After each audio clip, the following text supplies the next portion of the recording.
I think we have a quorum. Scott, good afternoon, ladies and gentlemen, and good morning in the States.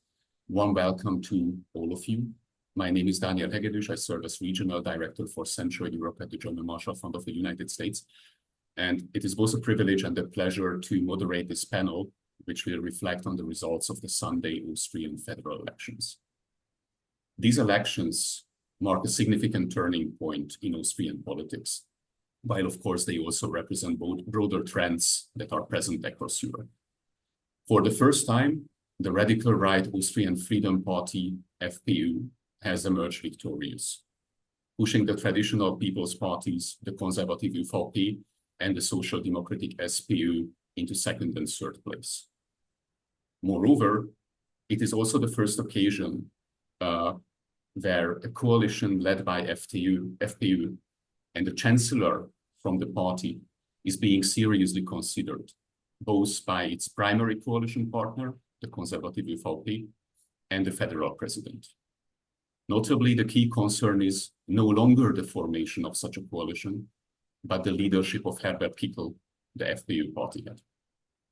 In light of these developments, the central question posed in the title of the event, "Will the Cordon Sanitaire hold?" is more pertinent than ever, just as it has been pertinent in recent elections in the Netherlands, in France, and at the European Parliament elections. Perhaps we could also ask, will the Cordon Sanitaire hold one last time? And if it does not, how might this reshape Austrian politics, the quality of Austrian democracy, and the country's EU and foreign policy? With that context and pressing questions in mind, I am truly honored to introduce our distinguished speakers who will guide us through this critical discussion. Silvia Kritzinger, Professor of Methods in Social Sciences at the University of Vienna and Principal Investigator in our AUTHLIB project. Reinhard Heinisch, Professor for Austrian Politics in Comparative European Perspective at the Paris-Lautrec University of Salzburg. And last but not least, Markus Hau, Head of Analysis at VE Insight, one of Austria's leading geopolitical risk consultancies. Thank you all for accepting our invitations. Regarding the housekeeping rules, we will begin with the discussion on the election results, coalition possibilities, and potential policy implications for about 24 minutes. And following this, we will move into the Q&A session. Ladies and gentlemen, you are welcome to submit questions via the Q&A function or the chat function of Zoom, and we will incorporate these questions into our discussion. And I also would like to remind you that the event is recorded and will be available online at the YouTube channel of our AUTHLIB project. And those who are unfamiliar with AUTHLIB, this abbreviation stands for Neo-Authoritarianisms in Europe and the Liberal Democratic Response.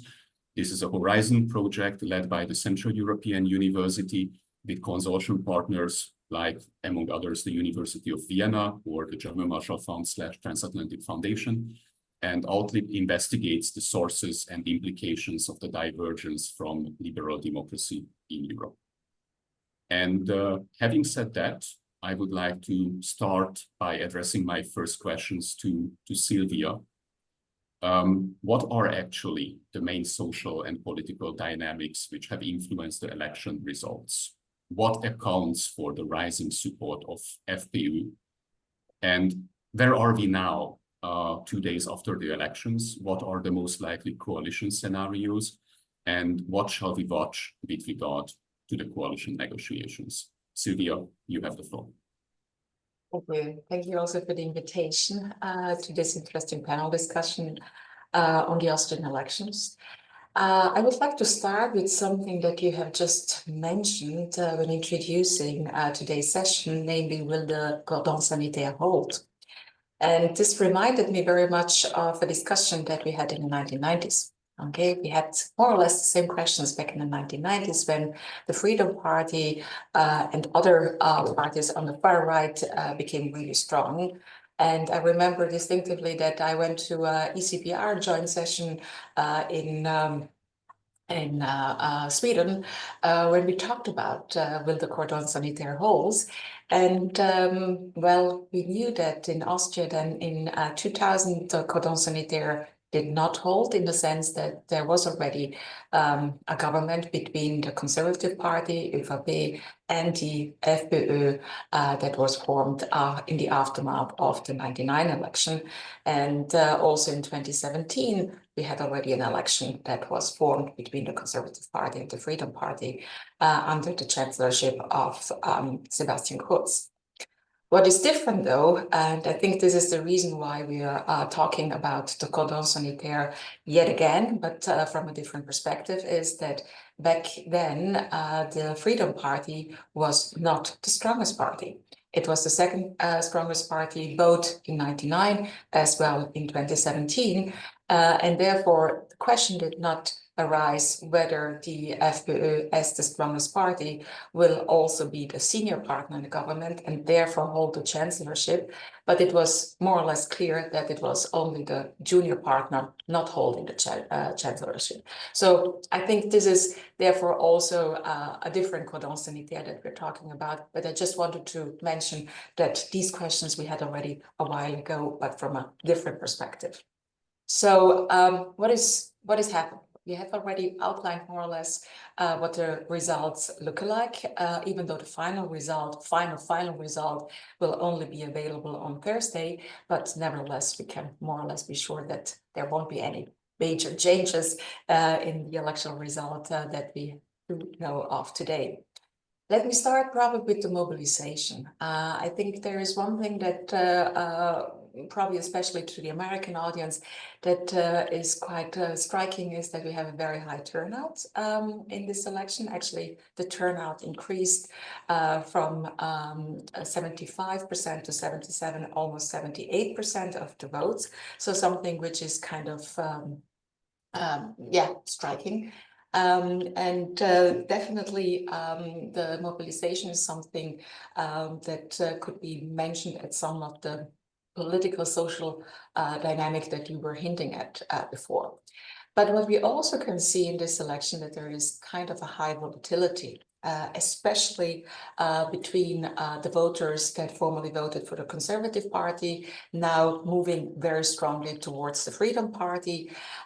This is the first volatility that we see. And the other volatility that we also see is that voters who actually were non-voters back in 2019 now are voting to a large extent, or actually the FPÖ was very successful in getting a lot of non-voters of the 2019 election to vote now for them and the 2024 election. So therefore, in that regard, mobilization is definitely something that sometimes needs to be forgotten when we're looking at the electoral results, but that is something interesting to see in this election, that first of all, more voters turned out, and also that there was kind of a lot of volatility going on amongst the two parties on the right, as well as from the non-voters' perspective.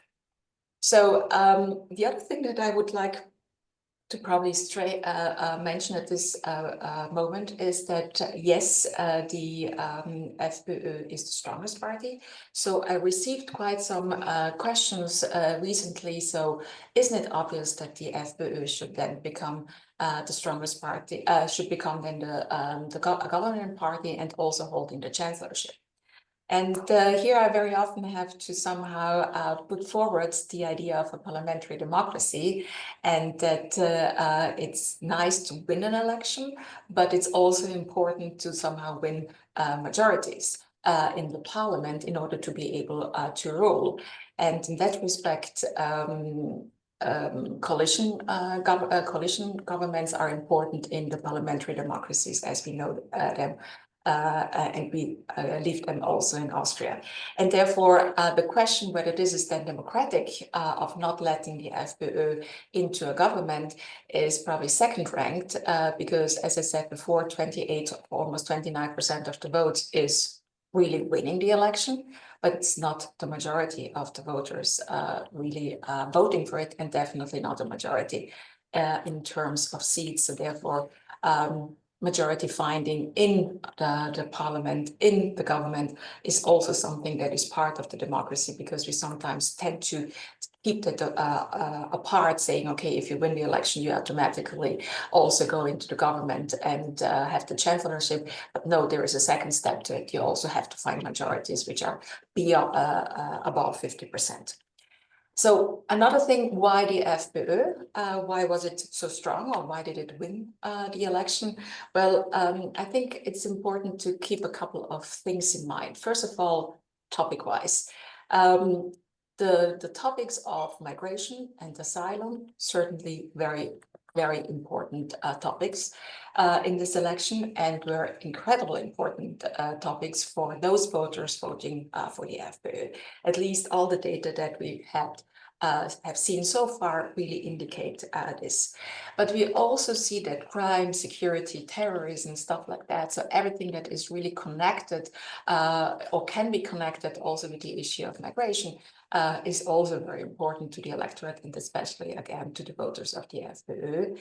And just having some anecdotal evidence, also the social component, which is important, especially once it's connected with migration, in the sense that people do not want to vote for migrants, or they think they do not get enough money out of the social system because all the money goes into the migrants and asylum seekers. And this is also something, even though migration is the main topic, there are subtopics connected to the issue of migration, social policy being one of them. But another thing that is important is all these anti-establishment, anti-system issues that the FPÖ was really great in putting forward as main topics why voters should actually vote for them. And this is very surprising, especially in Austria, because the FPÖ is a system party, right? It's in place since the 1950s. It has been in government several times. And even though you might say, well, it is a long time ago. No, it's not long time ago. Actually, they were in government in 2017, and they are part of the system. But nevertheless, the narrative, the rhetoric of the FPÖ is really great in somehow telling their voters they're not part of the system, they're not part of the establishment, they're not part of the elite, and when voting for them, then voters will give the vote to an anti-establishment, anti-elite party. So this is kind of interesting to see that it still works, this populist aspect of being an anti-elite, anti-establishment party, again, worked out very well for the FPÖ. Another thing that I would like to raise in this respect is corruption. Because the last FPÖ or ÖVP-FPÖ government failed because of corruption allegations. And in the following election, the FPÖ then lost 10% of the votes. And some might wonder, why is that possible? I mean, it's not the first time that huge corruption allegations were put forward with regards to the FPÖ, but it seems that a couple of years down the line, all these corruption allegations are forgotten and voters again vote for the FPÖ. And we have done some research in that regard, not only in Austria, but on several European countries, and we see that once parties remove the bad apple, so to speak, the one person that is very much connected with corruption allegations, then the party is more or less freed of the corruption allegation.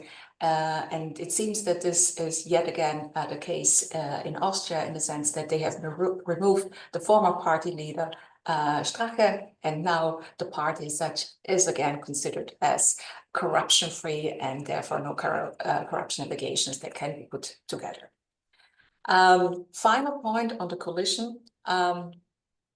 It will be very interesting to see what's going on, especially having seen a little bit today's news, also on how the Conservative Party positions itself. The Conservative Party is in a very comfortable situation, even though they have lost over 10% of the votes.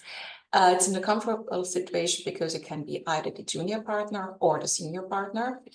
But my hunch would be that they, even though they say today that the Freedom Party, being the strongest party, should explore possibilities to build coalitions, I'm very much convinced that the Conservative Party is not doing the junior partner in a Freedom Party-led government. but they would like to have the chancellorship. So therefore, there is a lot of strategy going on at the moment, saying, okay, let the other try to explore so that we keep the consensus, that the strongest party is asked first.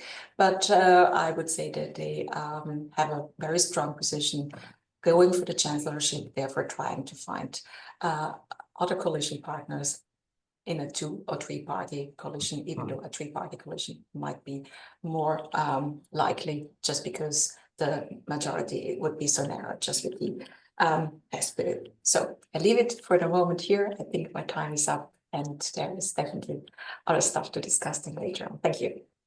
Thank you so much, Silvia, for this excellent overview. If you allow me just 2 follow-up questions.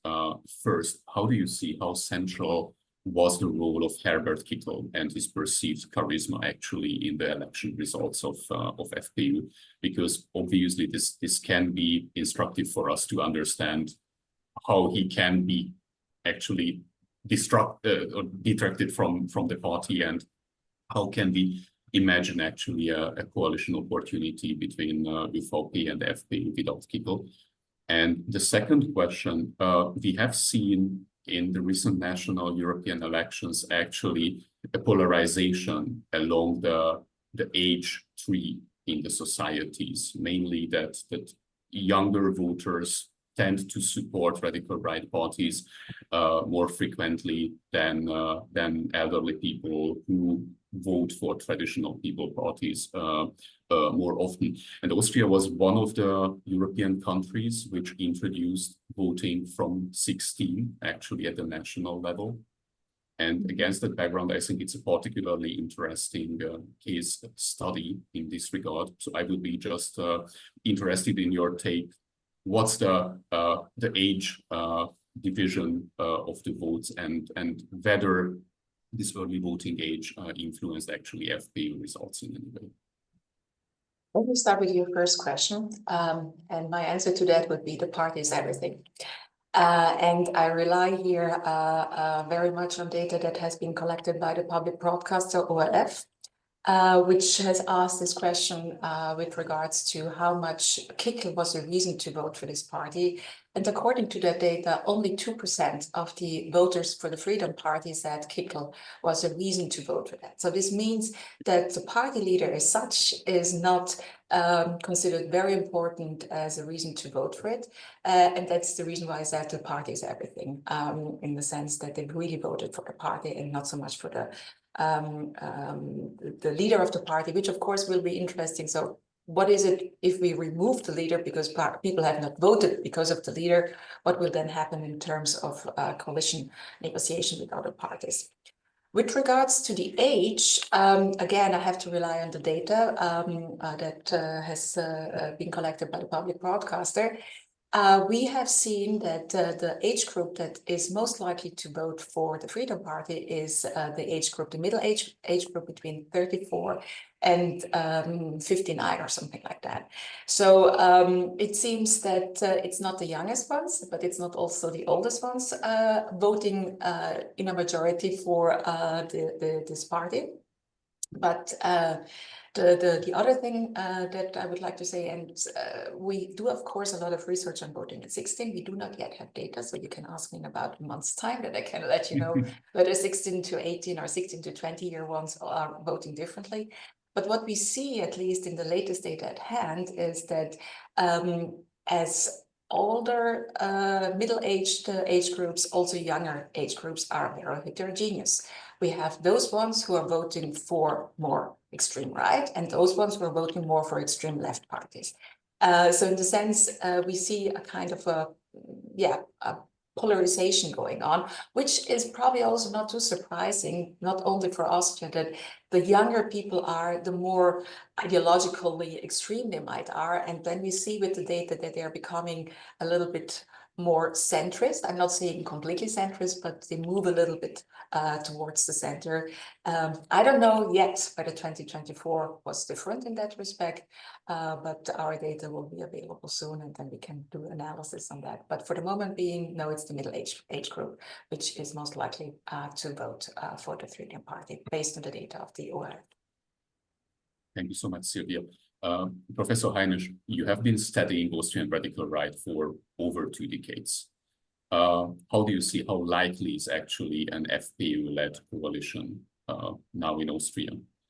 How would it impact Austrian democracy? And how far would it represent actually a strategic shift in the country's polity? You have the floor. First of all, thank you for the invitation, this opportunity. I would like to follow up what was said and then make the connection to your question. So I also work with a survey firm where we've sort of done public polling, and our results are quite similar. This was an issue election. And indeed, the personalities that are the front runners of the party were in the single digits, and Mr. Kickl was not the most popular one. But this shouldn't make us blind that Mr. Kickl played a very important role in shaping the Freedom Party into what it is now. And also and that goes to your question on the wider impact in what the Freedom Party may be becoming. Maybe just 2 things on the data. I think, and I think that was also borne out by the public broadcaster. What is fascinating that the Freedom Party is sort of emerged as a party that does well everywhere except big cities, it seems to be, and highly educated. But in terms of education, we can no longer say lesser educated, but really university people with university degrees, or at least university entrance exams. Also, they've sort of closed the gender gap to some extent. So in that sense, it was interesting. The Freedom Party is also very successful in presenting its voters. It's 28% as the population. And despite having been, as was already mentioned, part of the system as sort of the aggrieved outcast. But I guess the reason why the Freedom Party is sort of has this anti-system nimbus, this anti-system trait, it is because if you imagine that contestation takes place across 2 axes, the socioeconomic and the socio-cultural axis, the Freedom Party sort of has an almost unique position in that socio-cultural axis that is on the far right of that sociocultural, the culture war, that sociocultural debate.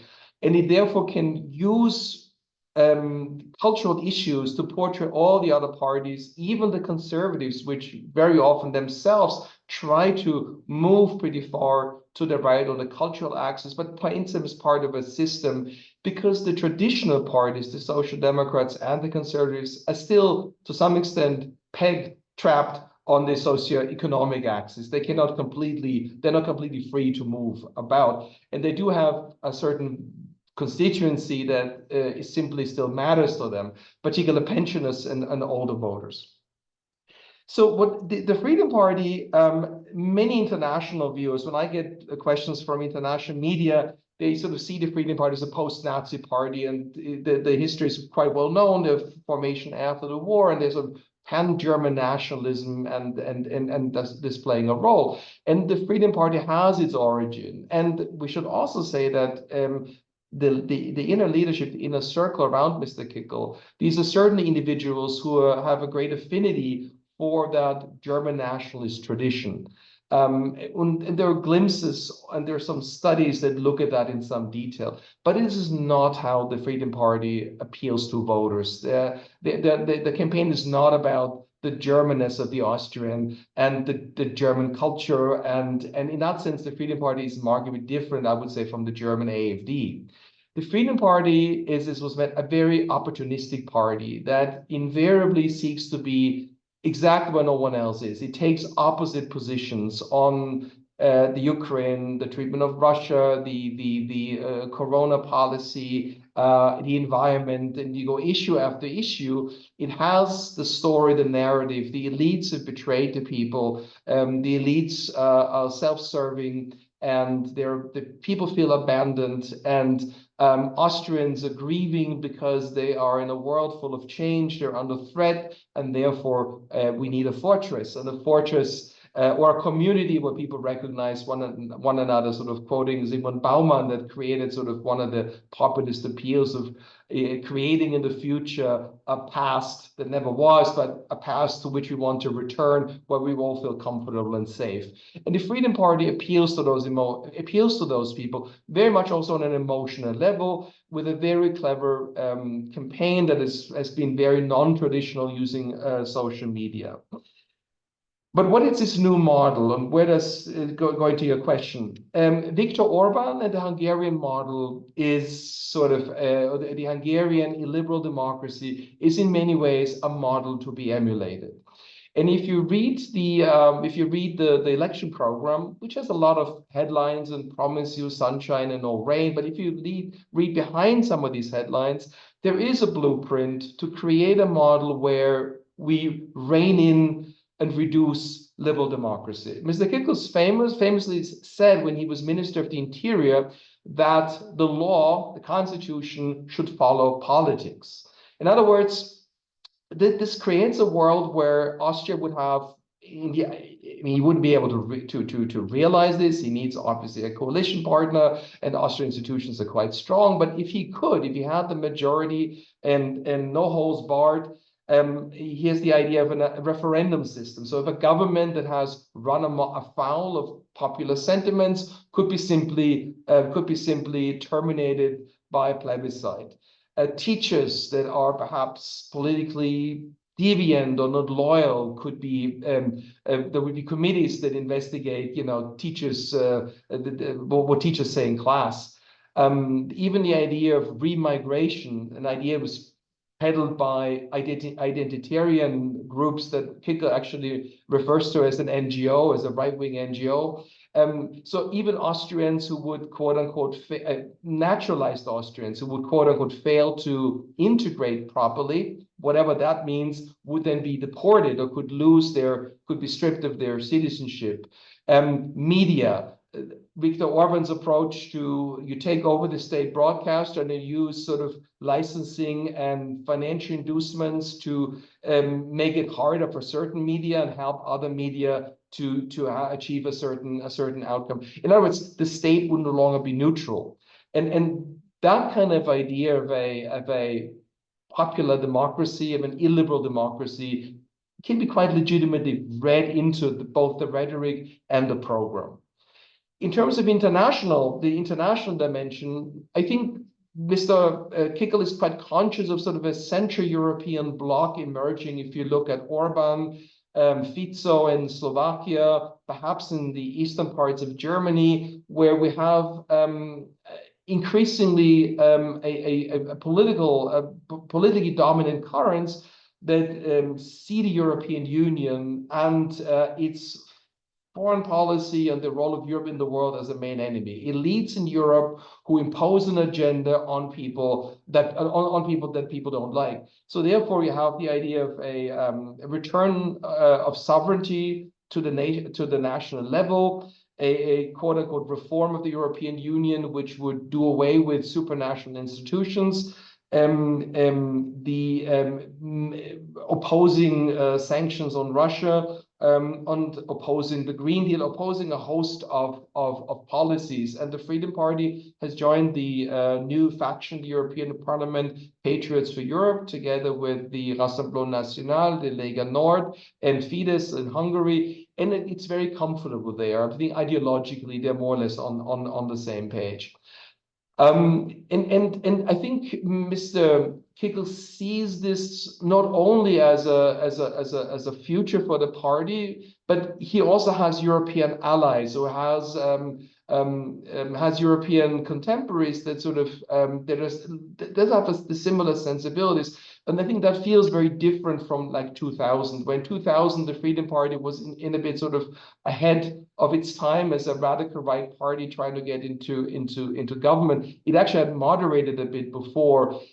Mr. Kickle hasn't really moderated. This was, I would say, the first time when it was office seeking that it didn't really moderate or was trying to change its tone.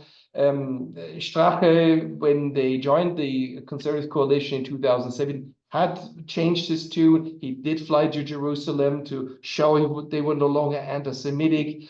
In fact, they tried to moderate so much that that the conservatives on the courts were able to sort of find an opening to stress some of these nativist messages, that then the Freedom Party had to remind Austrian voters that they had been the first to start with that campaign. But this time, Kickel was quite unapologetic.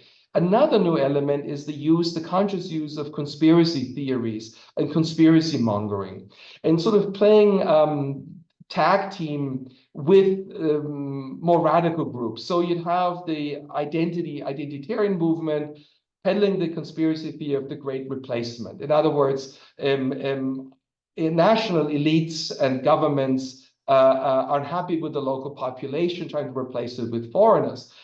Well, Kickel is too smart to say it outright, but he'd make allusions to it where you can then sort of fill in the gaps. He would go all the way up, and then the conspiracy theories are out there.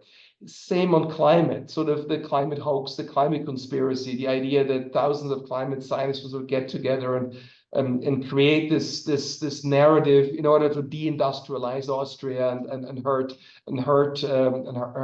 Austria, hurt Germany. So the conscious use of conspiracy narrative is clearly a hallmark of the Freedom Party. Lastly, I would say Kickel is the first Freedom Party leader. If we compare him to his predecessor, not immediate, but there was a little bit of an interregnum, but to Strache and then Haider. These were two individuals who were very interested in self-presentation, self-promotion. They were quite showy. They were quite flashy. That also gave them weaknesses. Haider was not very disciplined. He was a great communicator. He was very strategic. But he was not very disciplined. Strache, on the other hand, was a great communicator when it comes to appealing to crowds in a beer tent, but less so in the halls of government. So he had certain limitations. Kickel seems to be neither. He's extremely disciplined, and I would consider him one of the best communicators among the leading Austrian politicians. So he may not have great charisma, but I've always thought that charisma is overrated when it comes to creating a far-right party. There are different ways. There are plenty of far-right parties that don't have charismatic leaders. They have charismatic individuals, or they have certain other strengths. But Kickel is a very good communicator, and he's able to tailor his message to the audience. And he could appear on television shows. He's unfazed. He cannot be easily provoked. He doesn't argue. He very, very rarely raises his voice, but he can do so if he wants to. And so he is a very strategic actor and seems to know exactly what he's doing. And when we talk about, you end with the coalition options, I mean, in many ways, the Freedom Party has been there and done that before. And because they've done various scenarios before, I'm sure they've been planning on how to deal with that in the future. So I'm not sure the Freedom Party will fall into the same trap, either ending up as a junior partner in a coalition that doesn't allow them to have their message to appeal to their own core voters, and then be seen as traitors and lose voters again. So I think the Freedom Party has thought this through. Normally, the Freedom Party is a more heterogeneous parties with different wings. They're not exactly monolithic, and they're also in office in different states, and that creates dynamics. But Kickel has managed to unify the party very much. And there's also a good deal of fear. Kickel is a person who doesn't have many friends, not even in the party. He's a very lonely figure in many ways. But that distance he's created has also allowed him to appear as this, leadership figure that has really control, that has his party under control. So in that sense, it's certainly in part his game. And I think we shouldn't count him out. And I'm sure he's in there for the long game, potentially even new elections, accepting an unpopular interim government, but focusing then on the next elections. Thank you so much. If you also allow me just one follow-up question related to the coalition opportunities. as was already mentioned by Sylvia, actually the kingmaker will be the Austrian People's Party, ÖVP. They can decide whether they enter a coalition led by FPÖ as junior partner, or they would like to lead and give the chancellor for a more, I would say, heterogeneous grand coalition, potentially also composed by the Social Democrats and the Liberal Neos. And against that background, I think it's interesting to recall that back in 2019, the Austrian model, so actually the coalition between the Conservatives and the Greens, was advertised as the future coalition model, even potentially for the German Federal Republic.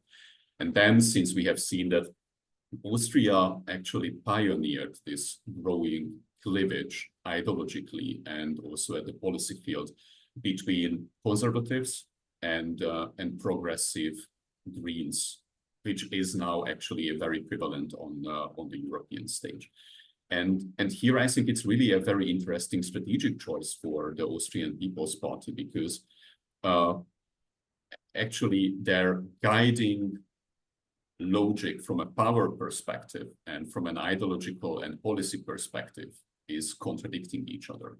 And I would be very much interested, what's your take? What will be the guiding lines for the ÖVP in the coalition negotiations? And how will they try to bridge this gap? So being the minority or the junior partner with a far-right or radical right party, who is ideologically and also from a policy perspective potentially closer to the conservatives now than the Social Democrats and the Liberals, or leading from a power position, a coalition made up with other progressive parties, with whom it can be very difficult to govern. And actually, I think the lesson learned from the past 5 years is that if there is a party who has no chance to enter a government, these are the Greens. And actually, just because the experience of the conservative Green coalition government over the past 5 years were so disappointing, actually, I think, for everyone involved. Yeah, it's a fascinating question, and I don't know if that's a particularly popular position, but when you talk to people actually in the Freedom Party and in the Conservative Party since the elections, and the sources I've talked to, they both see an emerging fault line, an area of contestation between the Conservatives and the Freedom Party. So the idea is that people in the Conservative Party have told me that we used to think, the cleavage is the Social Democrats and us.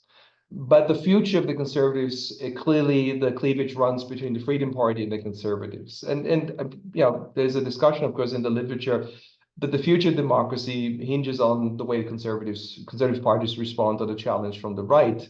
Parroting the pariah, copying them, incorporating them, whatever. But I think the Conservative Party feels this very strongly, and sort of turns around and says it's easy for liberals and progressives to say, because you're not under the pressure that we're facing, and we need to deal with that in some ways, and particularly in the countryside with voters running away from us. And in the past, if you look at Austria in the last 37 years, the Conservatives have been in power in Austria for 37 years. There's an electoral majority on the right in Austria since the late 80s.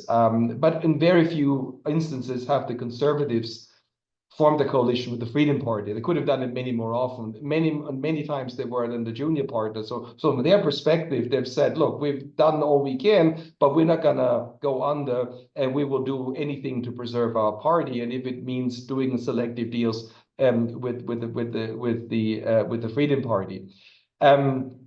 So the Conservatives are in the position they can choose, obviously, but that's a choice between pest and cholera, because both choices have downstream consequences for the Conservative.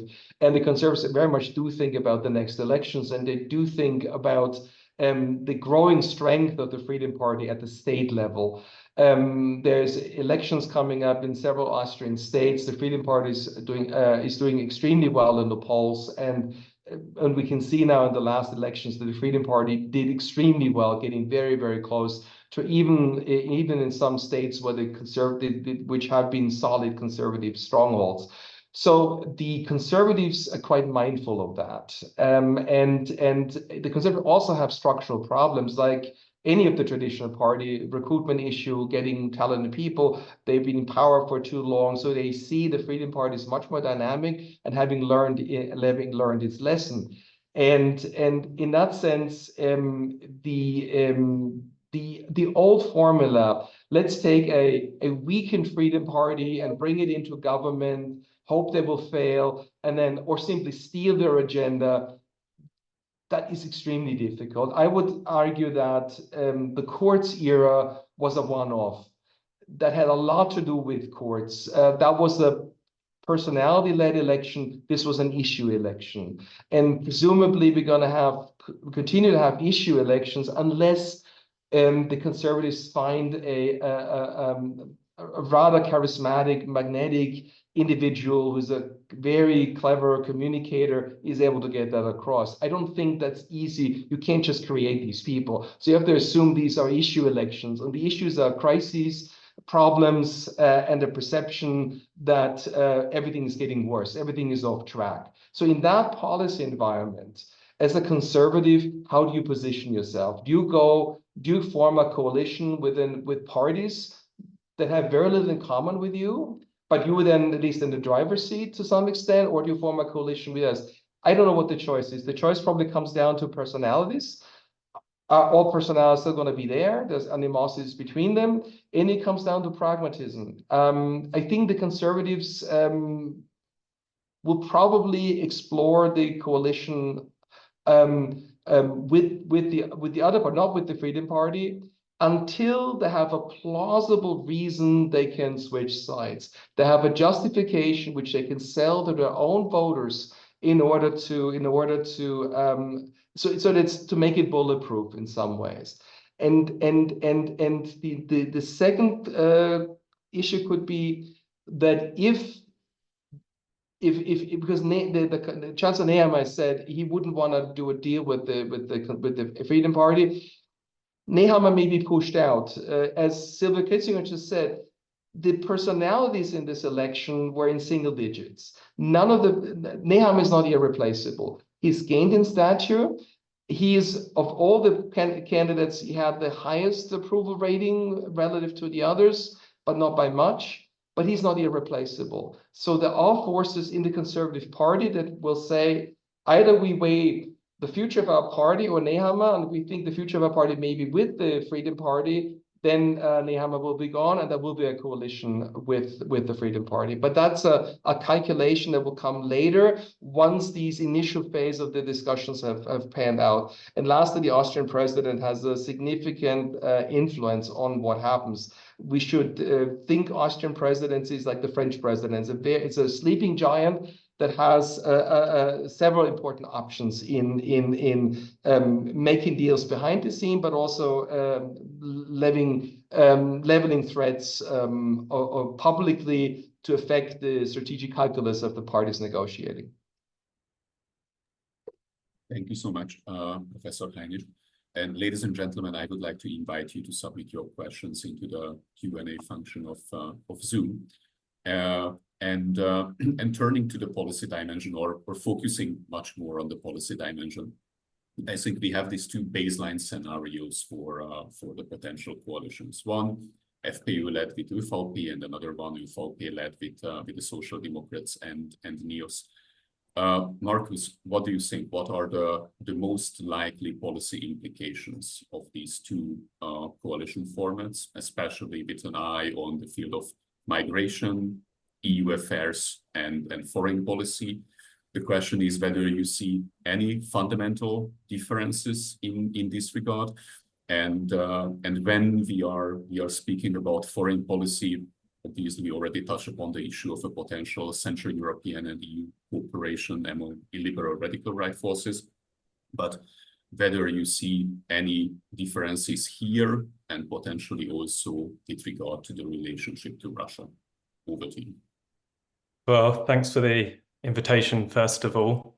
I mean, I would front load my remarks with a very big caveat, namely that, as Silvia was saying at the beginning, elections in Austria aren't won at the ballot box, but in the back room of negotiations. And so even if the FPÖ now enter government, it is unclear what the final form of the coalition agreement will be. There are three variables in this regard, many of which have already been touched upon. The first of which is the internal state of the ÖVP, is Nehammer and the more, so let's broadly say, anti-FPÖ faction still in the driver's seat. There's a big faction within the ÖVP, more on the right, who are much more open to partnership with the FPÖ. Second point is the nature of Kickl himself. You know, on the one hand, he's a very experienced power politician. However, he is also very uncompromising, and he knows that he can afford to be uncompromising. So he might not want to give way on key policy issues. And the third aspect is also, as Professor Heinisch mentioned, the president, Alexander van der Bellen, who may exert very significant influence over the coalition negotiations. He can extract various policy concessions, at least on paper. He can vet ministerial appointments. So, you know, if the FPÖ do form a government with the ÖVP, it's quite unclear at the present time what exactly that will look like and what that will mean in policy terms. So turning to policy, in as far as we can sort of, you know, stick our fingers in the air and have a stab at what might fall out of this. I would say that there are three areas which you've already mentioned. The first of which is immigration. This is particularly important to voters on the right, both for FPÖ and ÖVP. Both parties have considerable policy overlap in this regard. The FPÖ is much more hardline in many respects, or at least in terms of its framing. So, for example, it's in favor of suspending asylum applications with emergency laws if Austria is deemed to be disproportionately overwhelmed by applications relative to the rest of Europe. It's in favor of restricting asylum to people who have not traveled through a safe third country, which in effect means that only people from neighboring states of Austria will be able to, if this policy goes through, will be able to move to Austria. So that in effect ends asylum altogether. The remigration is a point in their manifesto, the idea that you can withdraw Austrian citizenship from people and send them back to their home countries, and so on and so forth. So those are the hard edges of the FPÖ migration policy. On the other hand, there is a lot of overlap with the ÖVP, as I said, and for example, the ÖVP is in favor of repatriating asylum seekers, well, people with asylum who are convicted of crimes, or rejecting them on arrival if they've committed crimes. This is a point of overlap with the FPÖ. It's in favor of rather than giving money to people with asylum status, giving them just basic goods so that they can so that they can subsist, but not actually giving them any money. So there are a number of areas of overlap, and that consensus actually very much reflects the consensus that is taking shape in Europe, which is very much this emphasis on pushing the problem out as much as possible to the external borders, with a particular emphasis on asylum processing centres in countries outside of the EU. Also, there's this point that that the FPÖ in its election programme has very much repeatedly highlights the example of Denmark, which tightened up its family reunification laws by insisting on DNA tests. It's also pointed to the fact that Denmark has in effect outsourced some of its prisoners to Kosovo, and that this would be also an option for Austria. So again, this is all very much feeding into this sort of broader European consensus of kind of taking the issue away from redistribution of people with asylum status among member states and focusing much more on the management of the external border, partnerships with states, sometimes with problematic human rights and democratic records outside of the EU. Very much this.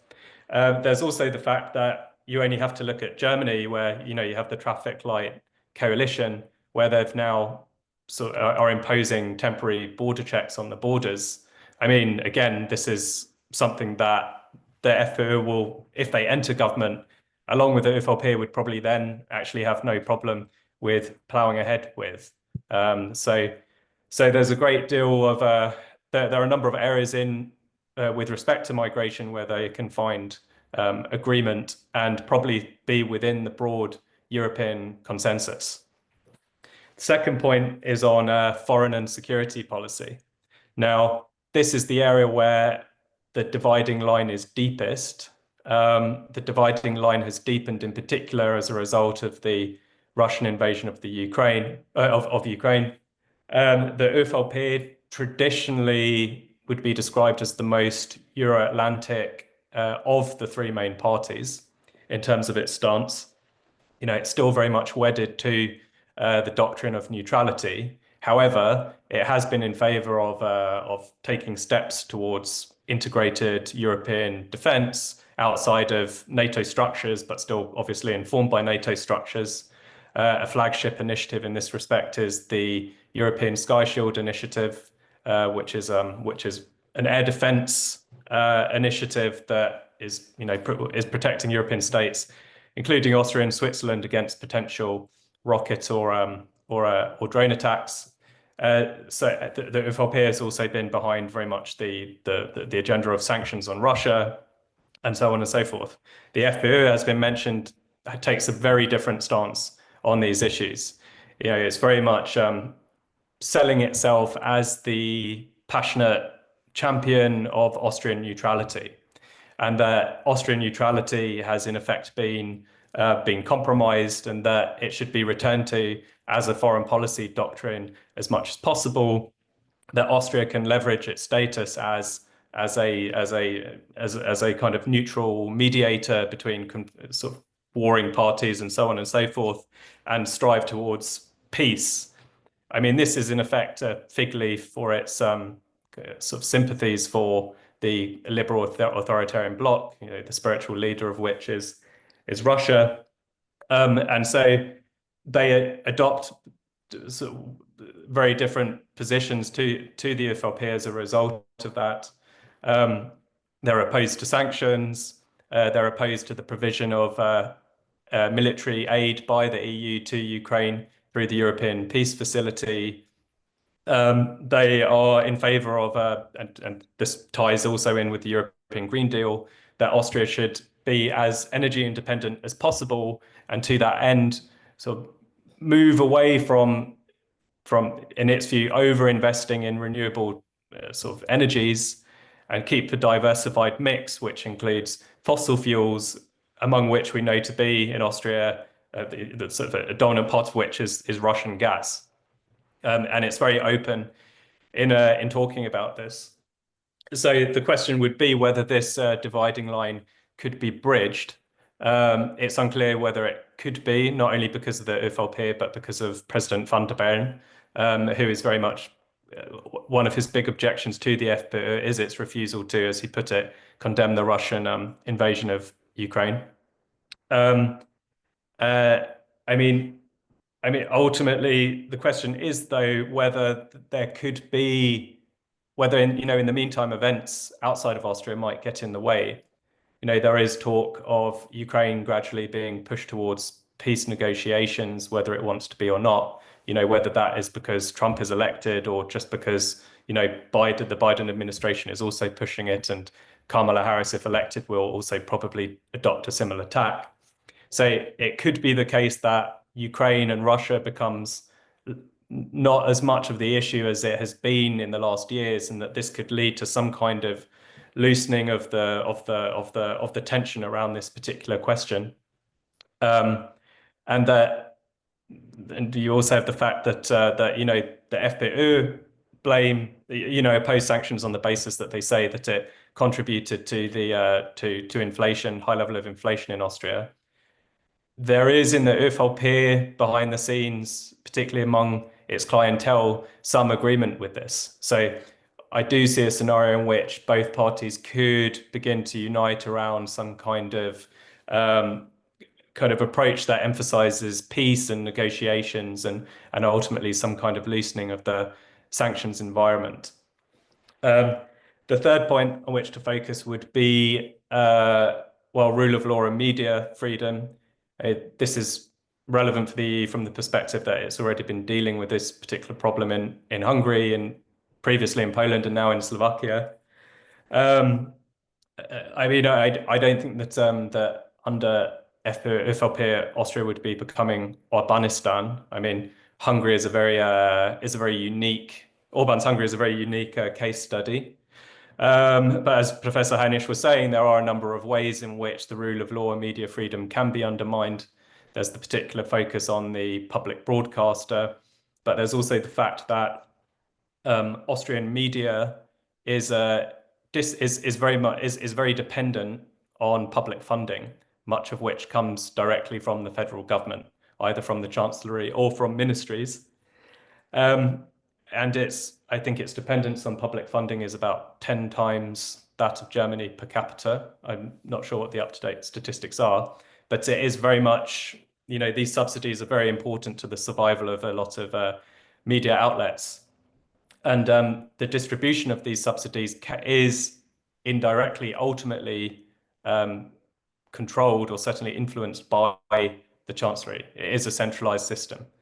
So even if the FPÖ and indeed, partners in the ÖVP were not to want to necessarily switch off media that they don't like, what the FPÖ would certainly want to do would be to extend generous funding to this strange sort of ecosystem of alternative media that has sort of grown up around it in the last 5 or so years, in order to increase its presence, in order to proliferate FPÖ narratives into the mainstream, which can then feed into, for example, around difficult legislative issues that they can then hold referenda and plebiscites in order to generate popular will around certain issues.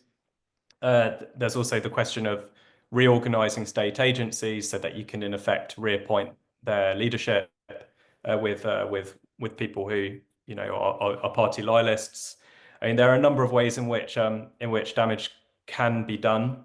There is finally also the presidency itself. As Professor Heinisch said, the president is a sleeping giant. It's the protocol that his functions are mostly ceremonial, but in the constitution, his formal competences are very considerable. So in the 2027 elections, this will be, a kind of a prize for the FPÖ. So all of this can potentially create problems. I mean, Austria is in a somewhat stronger position than Hungary and particularly Slovakia insofar that it is a net contributor to the EU budget. It's not exposed in quite the same way, but in the event that we were to have a situation in which the rule of law is under threat, in which media freedom is under threat, I think Austria will be a harder nut to crack than some of its liberal neighbours. So those are my remarks for the moment, and looking forward to receiving questions.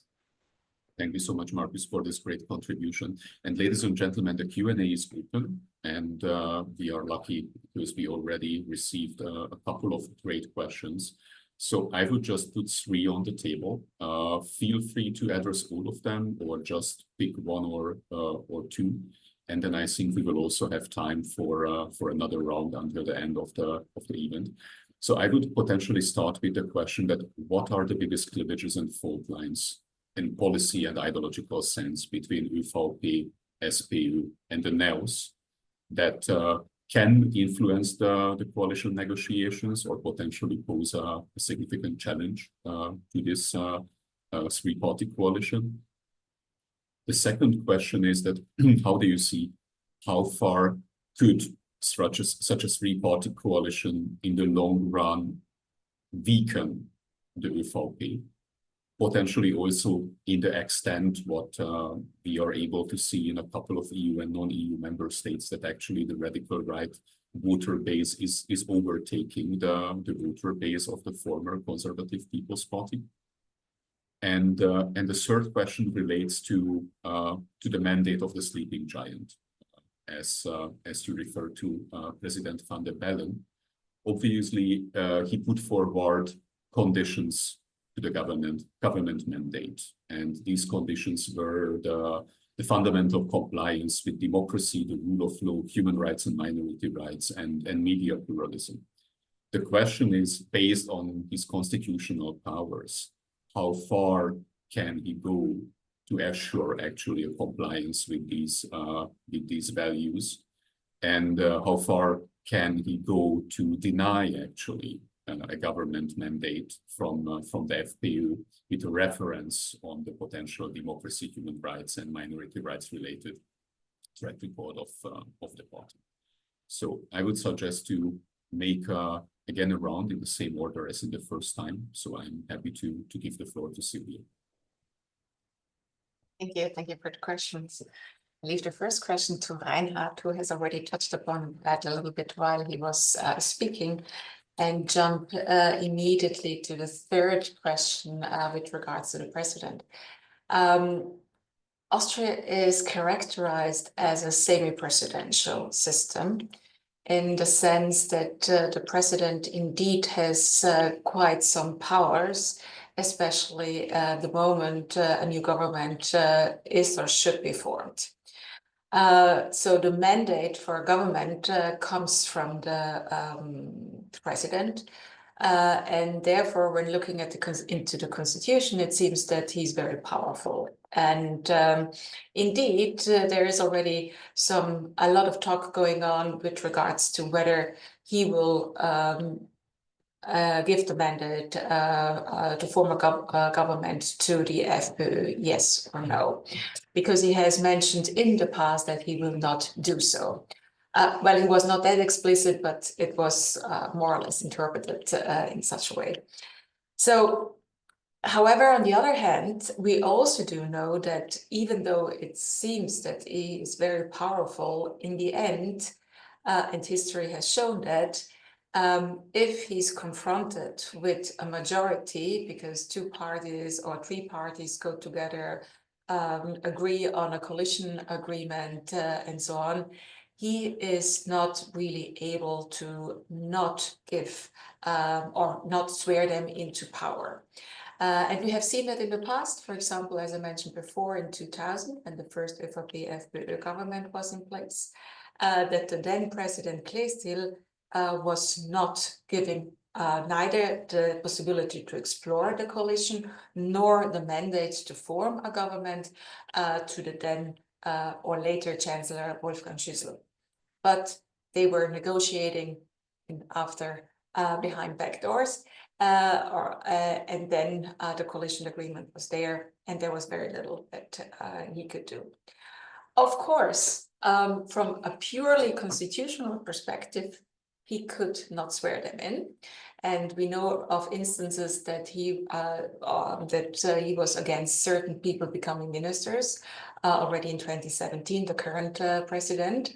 But it never went that far. The ministers were presented and then he did not swear them in. But there were talks before about certain people, whether they should get the position of a minister or not. Okay, so these are the ways how it works normally. Of course, it could be from a constitutional perspective that he's simply not swearing them in. Even though that might be indeed a constitutional crisis, in the sense that voters have decided on certain majorities, then certain parties went together to somehow form a majority, and then the president is not giving them the power. But technically, and from a constitutional perspective, he would be able to do so. Never happened before. So therefore, people and experts are talking about the constitutional crisis in the sense if he were to do that. Even though I have to say I'm not a lawyer, in the sense of saying, okay, is this really a constitutional crisis if he's just not working with the usance, but he's simply doing what the Constitution allows him to do. So that's, as I see in the chat, is actually a topic that constitutional lawyers will talk about probably more in the future. Thank you so much. Do you skip the other two questions? I leave them to the others, Okay. yeah. Thank you. Professor Heinz? Thank you. So the fault lines, I think it's important to understand there are fault lines within the parties. And the fault lines within the parties then have an impinge on how the parties line up. So if we start with the Social Democrats, Social Democrats have a liberal urban part. They have a progressive leftist part, different section, and they have a very culturally traditional labor wing. And these different groups often have different personalities that speak for them. And the party has been quite divided, and you have some cross-cutting alliances between these groups. The advantage of having these groups is they are open technically to all sorts of compromises if they're negotiating with the conservatives. But since the ultimate coalition proposal has to be approved by the base, by the party members, it could also backfire. So the issue is that division is a strength and a weakness. And it's directly a result of the two different axes across which we're competing that are affecting the internal mechanism of the party. The same applies to the Conservative Party. The Conservative Party also has, of course, a Christian democratic wing.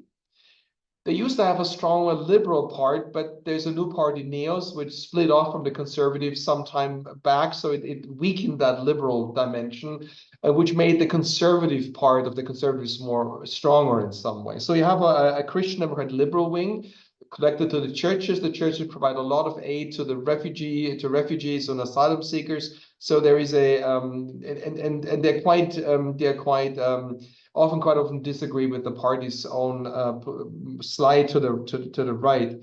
But then I would say within the Conservative Party, there's a very strong conservative dimension, probably much stronger than we would see in Germany, the CDU.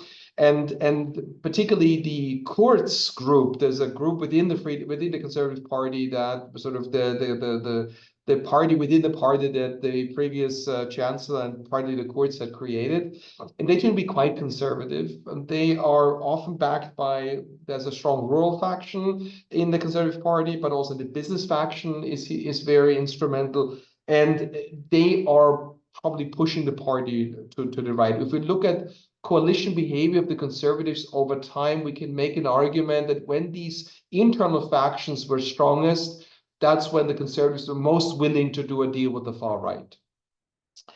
And again, these groups can be quite powerful. There's some extent also aligned with different provinces. So even if someone like Nehammer, who may seem strong now and may have laid down the law, what he prefers to do, it is not 100% clear that he will prevail, because the Conservative Party is a party where factions in the background can make a difference. And that is an unknown that we have to watch.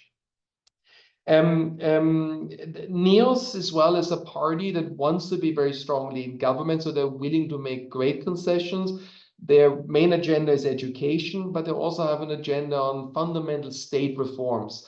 And while Austrian state would certainly need reforms, I would say they're in no position as a small party to tackle these reforms, because many of the agenda is so diversified and runs into state competencies where NEOS has no power whatsoever, where the Conservatives have a lot of power, and powerful governments are not going to agree to any redistribution of power in federalism. So I mean, I think that is not going to happen. But NEOS is focused on education, and maybe that may be part of the fault line, some deal in education.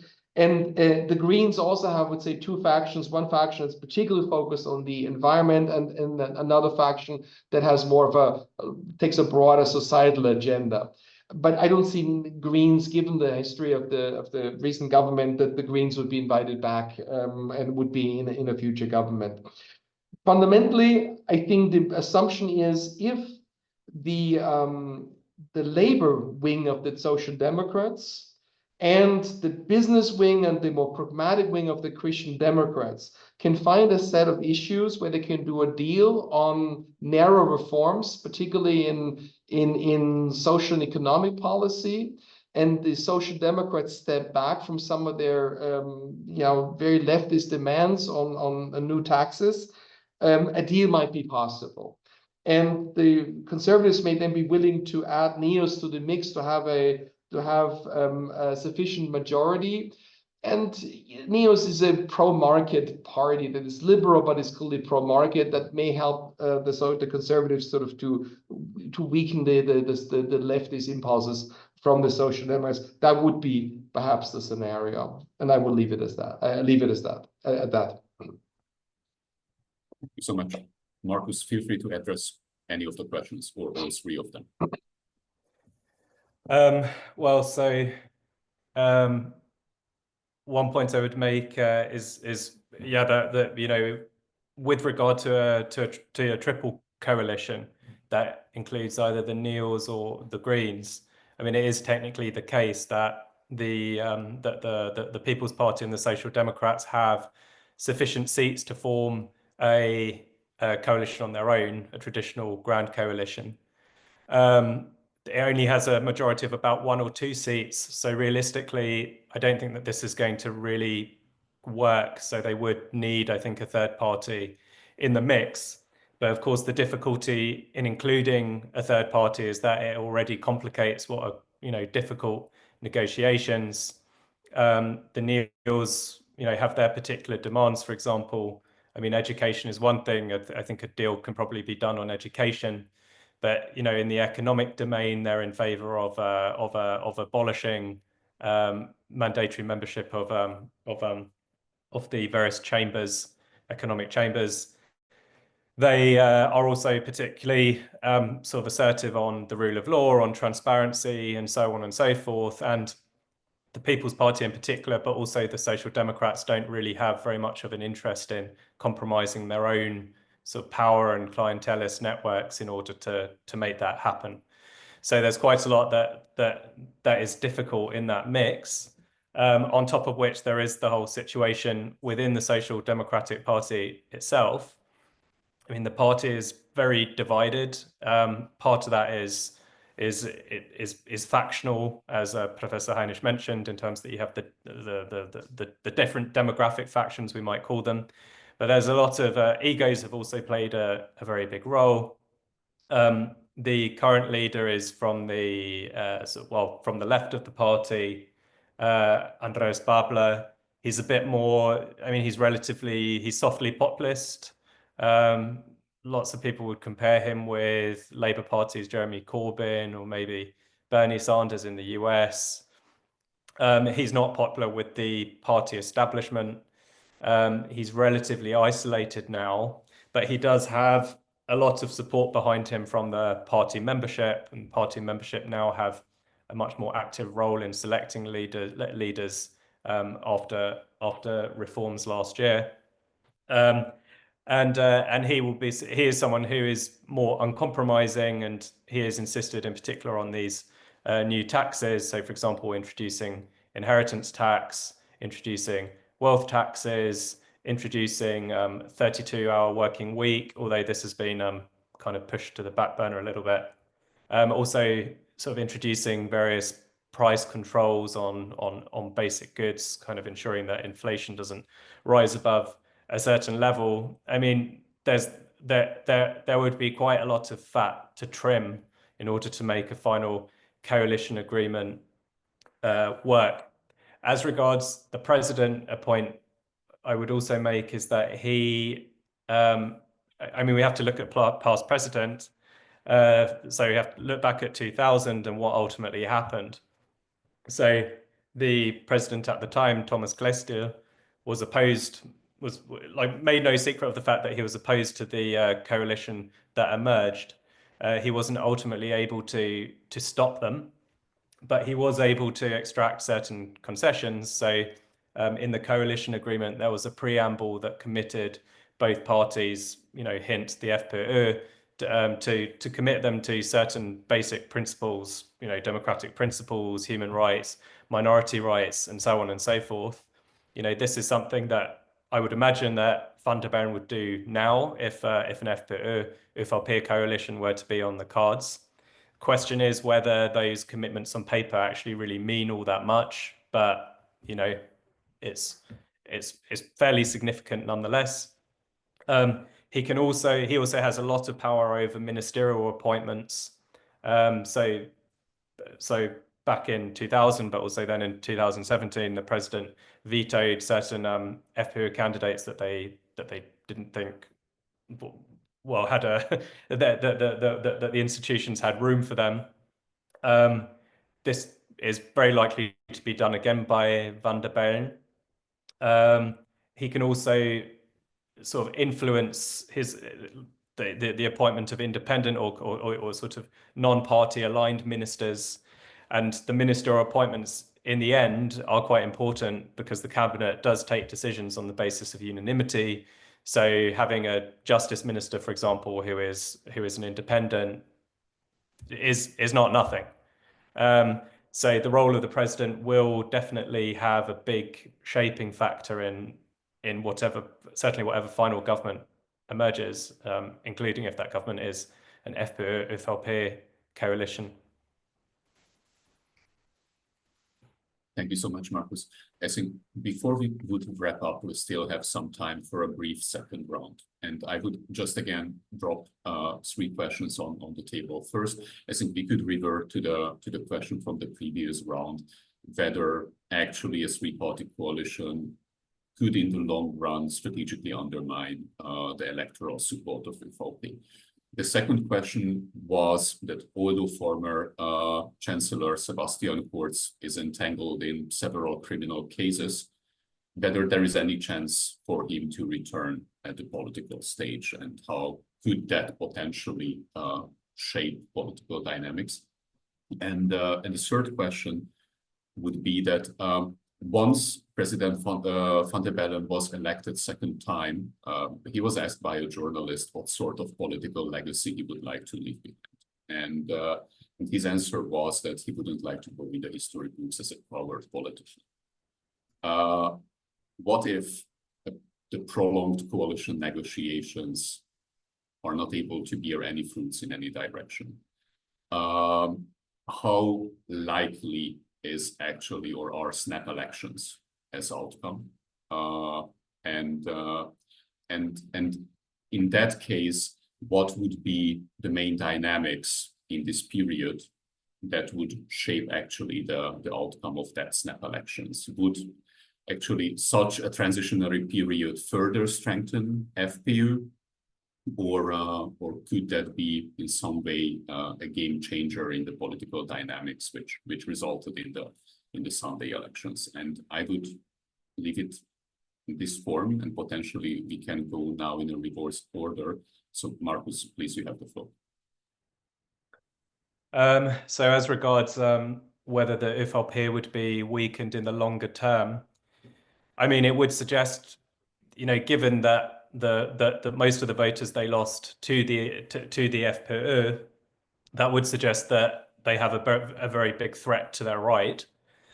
Of course, and having these more conservative voters who have remained with them, if they then see that the ÖVP is somehow subjugating itself to kind of liberal progressive elements, there is the risk, of course, that they will also kind of join the FPÖ later on.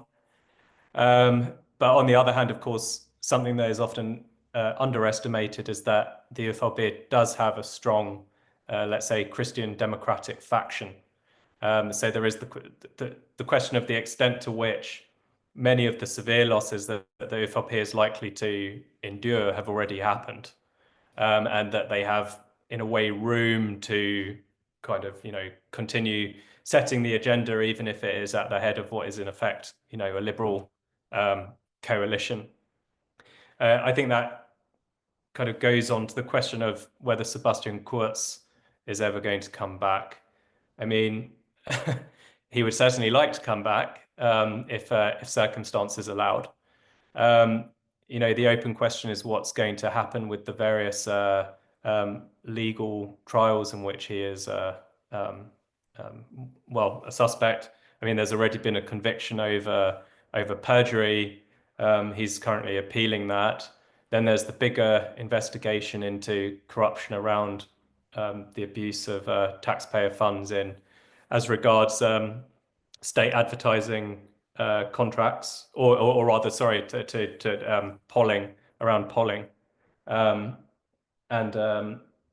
those investigations are currently still ongoing. He's a suspect, but he hasn't been charged yet.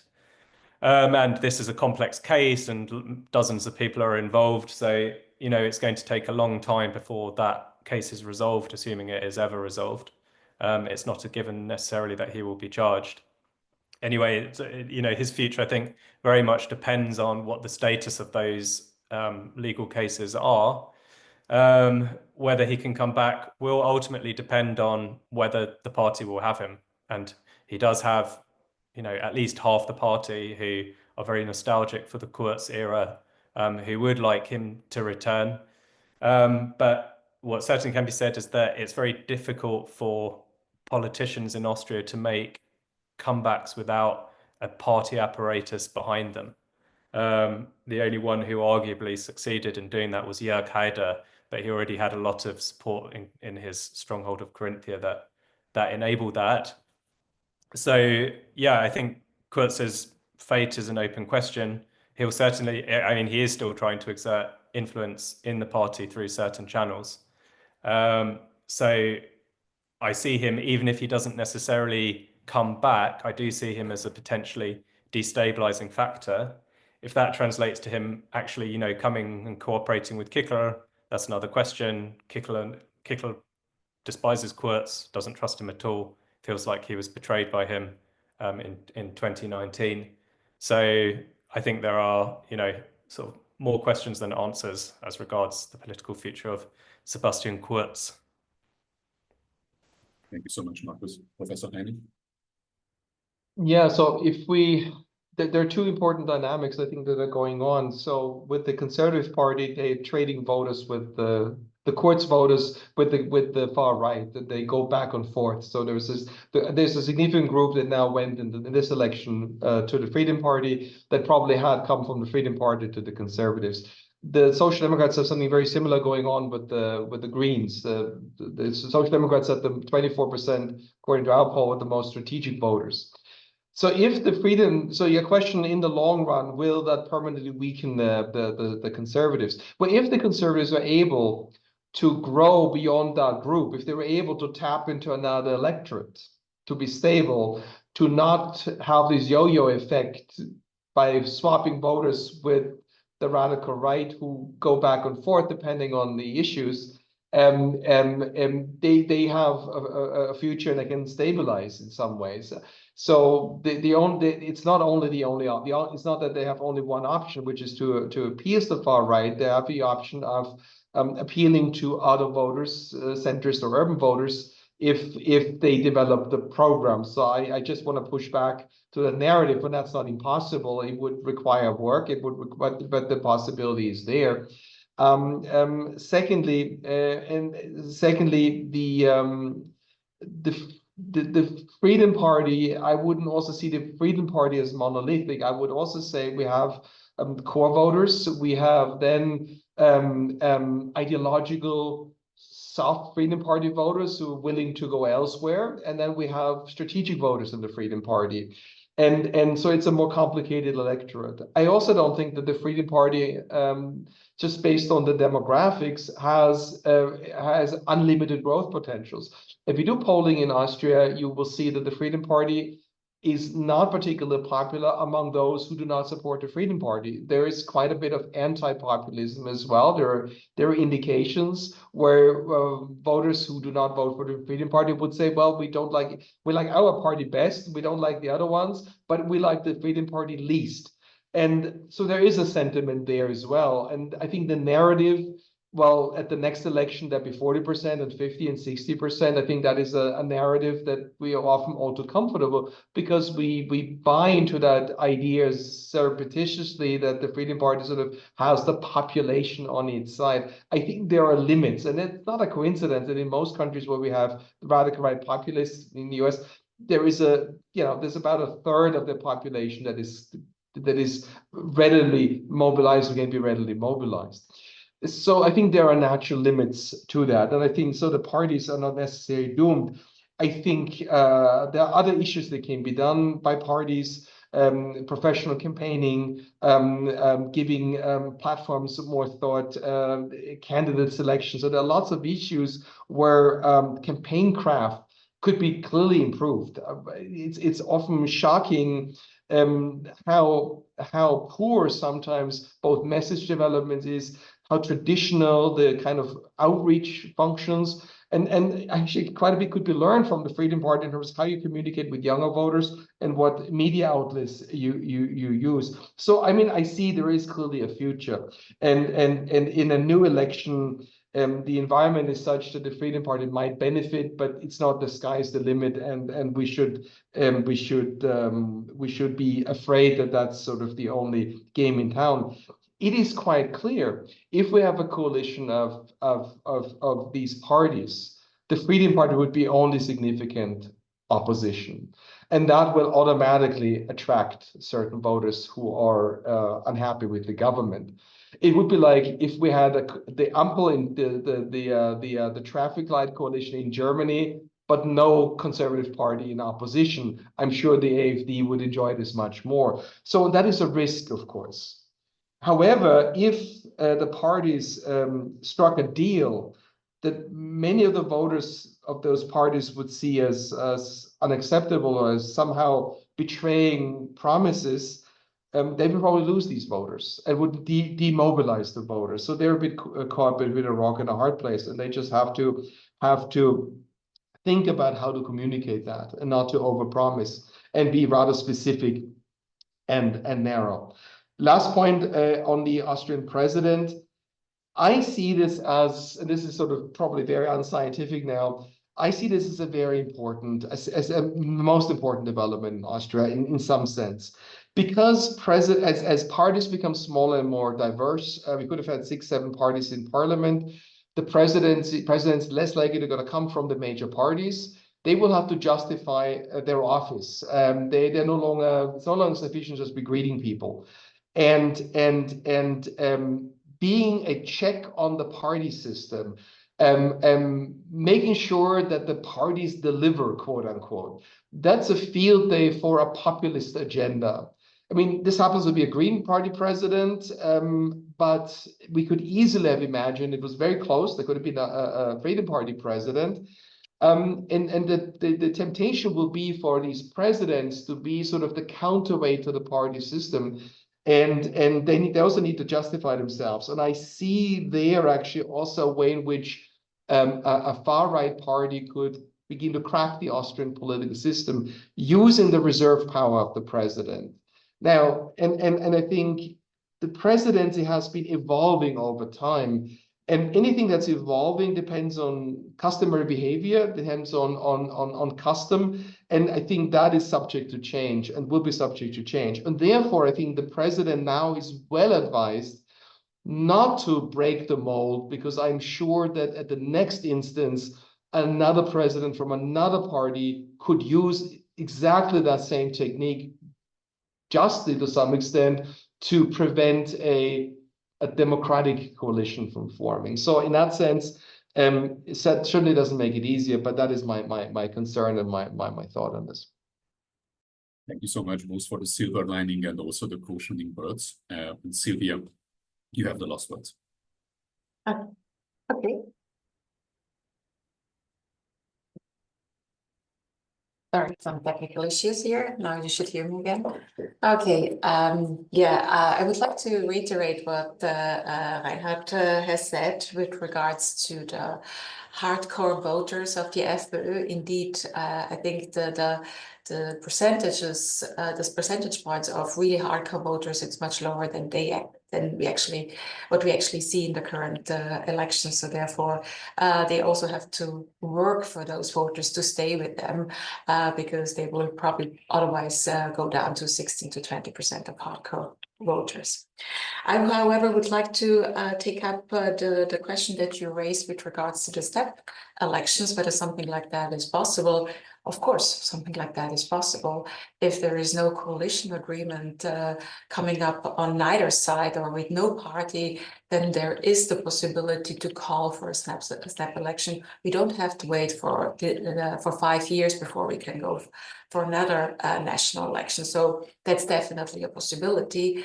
It could also be a possibility in case there is really too much going on with regards to not finding a coalition agreement because the positions of the parties cannot overlap, or that there is no compromise to be found on the positions which are really dear to the party, where they know that not fulfilling the pledge might be problematic for their voters. And therefore, I think it's also a little bit difficult to say, okay, what does it do then to the vote choices of those parties? Because we would need to know how the negotiations unfold in order to know which party may benefit most of a snap election. So I think it's, as Reinhard said before, very unscientific to say anything about the outcome of potential snap elections, because there are a lot of factors in between that we would need to know in order to somehow speculate about which party could benefit from such a snap election. However, there's one thing that I would like to bring up, which we have not yet talked about, is of course the possibility of a minority government. I mean, minority governments are not very liked in Austria. Absolutely not. There has only been once a minority government, namely in the 1970s with Bruno Kreisky. I'm just bringing that up because, of course, that's another possibility that might come up as an alternative, in the sense that one of the parties, probably the largest party, is going to try to get the support of another party in the parliament, or to find new majorities for each of the policies they would like to bring through. As I said, I don't think it is very likely, but still, that's still another alternative that we might want to think of. Thank you so much. Sylvia, Reinhard, Markus, thank you for this highly insightful and really, really engaging discussion. Ladies and gentlemen, thank you for being with us today. If you are interested in AUTHLIB's democracy and illiberalism related work, please follow us in the social media. And I hope that we can also welcome you in the future in our next events. Have a lovely day. Thank you for being with us. Goodbye.